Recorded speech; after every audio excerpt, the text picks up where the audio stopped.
So how to deal with bullies. Look, there's absolutely no excuse to do what that McDonald's girl did to her manager. If you're being harassed, there is a correct way and a wrong way to deal with it.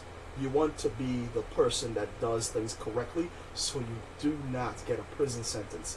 Listen to me very carefully.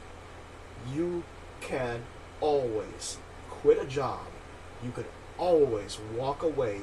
You can always change your school. Schools can be changed and jobs can be terminated. That means you have the ability to walk away from anybody that is harassing you anywhere, because you need to just make the correct decision for yourself, whether it's you ask for a school transfer or you just tell your boss I'm done and you pick another job. That's how you do this. So I got 2 black belts and 2 styles and a blue belt in karate all at once. I started Taekwondo in 1997. 45 years old. I will be Taekwondo master in less than a decade. Let me explain this to you. When you start doing martial arts, especially when you get to the level that I am at, my skills are very advanced, okay? Very above average and advanced.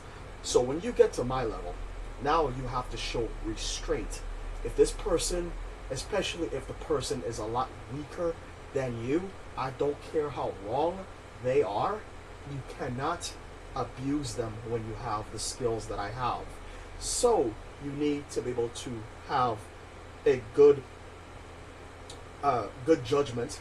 You need to exercise restraint, because using these skills on a person that cannot do something to you is a felony. It's an aggravated assault charge.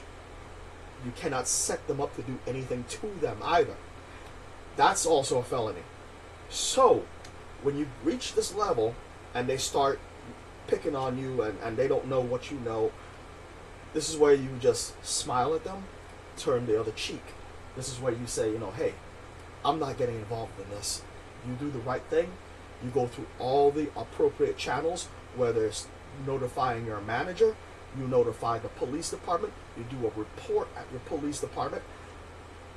That way you have a record of, on paper, written down, of what is going on before anything happens. So in the event of, if it goes too far and you do have to defend yourself, you have reports or several reports of the situation, and then when you choose to defend yourself legally, the force that you use has to be both proportional and reasonable. You cannot just do anything you want to somebody. It has to be proportionate to the force that they use on you.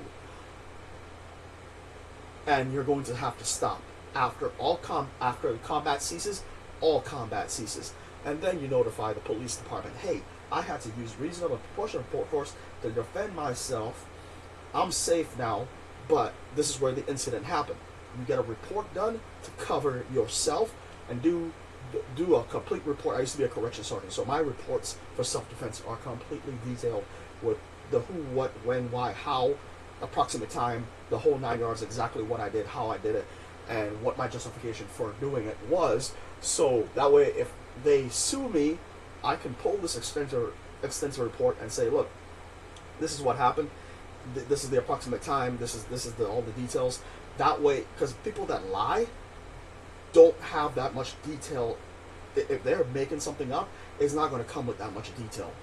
And then, and if you're speaking the truth, you have nothing to fear. So that's how you defend yourself. That's how you deal with the bullies. And you need to have compassion for other people, especially when you have these skills. So you cannot just do as you please.